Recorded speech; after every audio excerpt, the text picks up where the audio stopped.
नमस्कार दोस्तों, एक बार फिर आपके सामने। आज हम इस भारत पाकिस्तान की जो तनावपूर्ण स्थिति थी, उसका तो शायद अभी अंत जैसा हुआ है। भारत ने ऑपरेशन सिंदूर किया और ऐसा लगता है कि अब अगर पाकिस्तान रिटेलिएट नहीं करता है तो शायद आगे कोई कार्रवाई न भी हो। इसलिए पर इसी बीच एक और दूसरी खबर आई थी जिस पे हमने ध्यान नहीं दिया। वो थी जातीय जनगणना। अचानक ही इस माहौल में भी मोदी जी ने अचानक जातीय जनगणना करवाने का फैसला लिया, कैबिनेट से मंजूरी ली और घोषणा कर दी कि अगले जनगणना में जातीय जनगणना भी होगी। अब ये किसकी जीत किसकी हार ये कहना मुश्किल है, मगर इस परिप्रेक्ष्य के बजाय ये देखना कि इससे भारत को क्या फ़ायदा क्या नुकसान। अब जहाँ तक मैं समझता हूँ कि जातीय जनगणना सबसे पहले अंग्रेजों ने एक बार की थी, उसके बाद कभी नहीं हुई। अंग्रेजों ने एक बार की और उसके बाद कांग्रेस ने कभी जातीय जनगणना नहीं कराई, जबकि राहुल गांधी इसके पीछे पड़े हुए थे।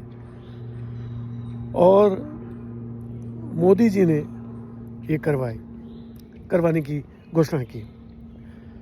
अब ये देश के लिए कितना अच्छा है, ये इसका आकलन करना बहुत मुश्किल है कि जातीय गणना से देश को लाभ होगा या देश को क्षति होगी, क्या जाति वर्ग या संघर्ष भी बढ़ेगा, कि क्या ये इस बात तो निर्भर करती है कि क्या परिणाम आते हैं, किस तरह जातीय जनगणना में क्या निकल के आता है, कौन सी जाति को कितनी जनसंख्या है, क्या गणना निकलती है, उसके हिसाब से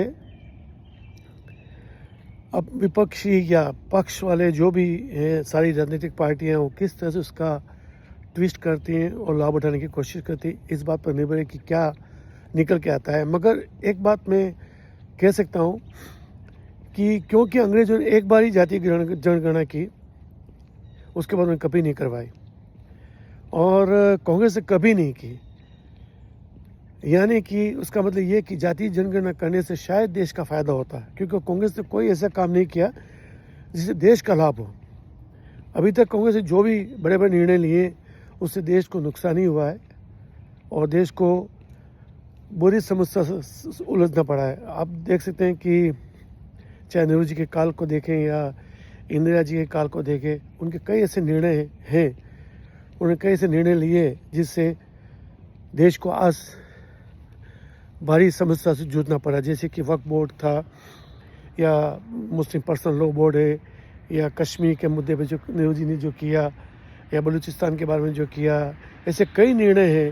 जैसे सोमनाथ मंदिर के बारे में, सोमनाथ मंदिर की जीर्णोद्धार के बारे में अगर हम देखें तो नेहरू जी का जो स्टैंड था, उनका जो पक्ष था, वो काफ़ी घातक था। उन्होंने यहाँ तक कि डॉक्टर राजेंद्र प्रसाद जो हमारे राष्ट्रपति थे, उन्होंने जब भाग लिया जो उन्होंने सोमनाथ जीर्णोद्धार के कार्यक्रम में, तो उन्हें बाद में अंत में उन्हें बहुत ही अपमानित करके बिहार भेजा गया था। यानी कि नेहरू जी या इंदिरा जी जो भी काम किए, बड़े बड़े काम किए हैं, उनमें से कोई ऐसा काम नहीं है जिससे देश का लाभ हो, सिवाय अगर कांग्रेस ही से बात करें, बहस करें, उनसे बात करें तो वो एक ही चीज़ लेके बैठते हैं। नेहरू जी ने भांगड़ा डैम बनवाया और इंदिरा जी ने बांग्लादेश बनवाया।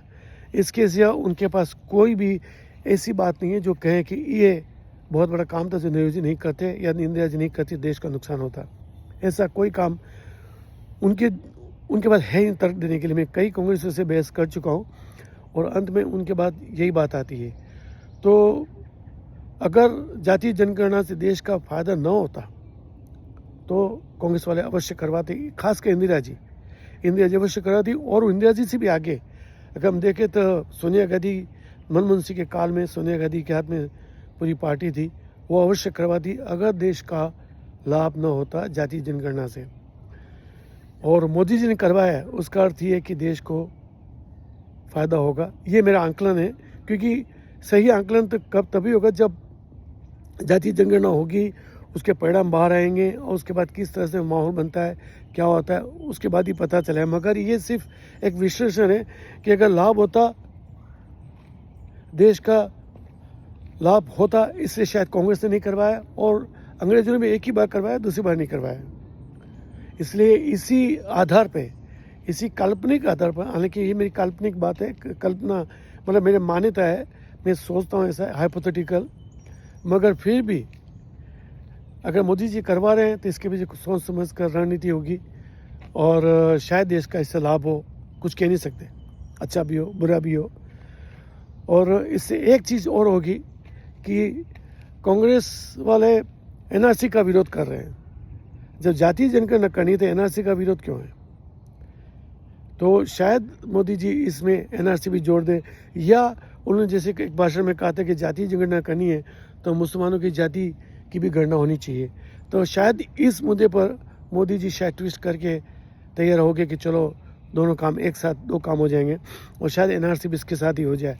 तो इस आधार को मानते हुए मैं कहूँगा कि शायद भारत के लिए लाभदायक हो जातीय जनगणना, मगर असली उसका प्रभाव क्या होगा, कैसा होगा, ये तो जब जातीय गणना होगी और उसके जब बाहर आएंगे उसके परिणाम, उसके बाद ही पता चलेगा कि किस तरह से राजनीतिक पार्टियाँ उसका लाभ उठाना चाहती हैं और कैसे उसको ट्विस्ट करती हैं, कैसे उसको तोड़ मोड़ के पेश करती हैं और किस जातियों को गुमराह करती है।